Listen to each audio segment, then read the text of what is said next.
हम सबके भी भीतर कहीं ना कहीं मृत्यु का डर होता है। और ऐसा सिर्फ हमारे साथ नहीं, हमारे आसपास जो लोग हैं, मानव जितने भी हैं और जितने भी हमारे प्रियजन हैं, ये सब में कहीं ना कहीं डर होता है मृत्यु का। और ऐसा क्यों होता है? क्योंकि जो हमारा जो शरीर है वो हम सिर्फ उसको शरीर मानते हैं, बल्कि हमारा जो शरीर है वो सिर्फ शरीर नहीं, वो एक आत्मा है।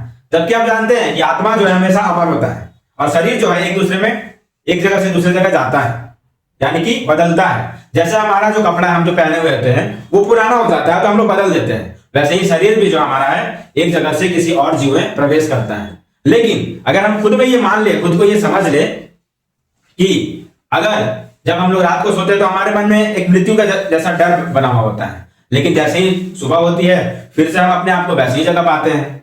वैसा इसलिए होता है क्योंकि हम अपने आप को मान लेते हैं कि हमारा जो शरीर है वो सिर्फ शरीर है, जबकि जो शरीर है वो एक आत्मा है और आत्मा हमेशा ही अमर होता है।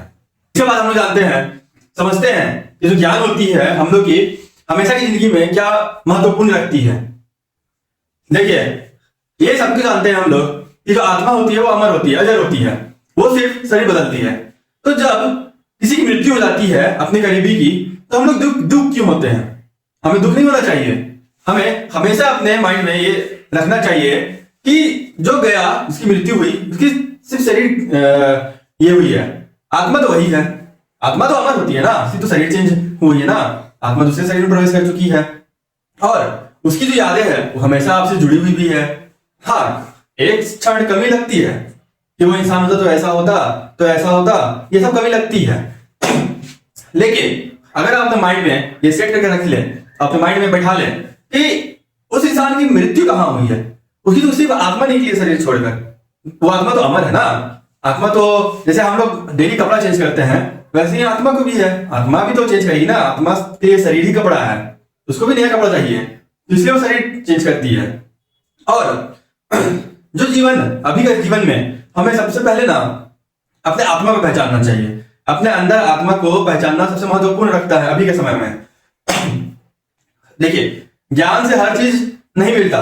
आपको अपने भीतर मन को समझने के लिए, अपने आप को समझने के लिए आपको गहरी तपस्या में जाना पड़ेगा और उपनिषद हो गया, उपनिषद के बारे में जानना पड़ेगा, वेद जानना पड़ेगा, हमारे संस्कार जानना पड़ेंगे, सब चीज जानना पड़ेगा। तब जानेंगे हम लोग कि अपने अंदर है क्या, अपने भीतर क्या है।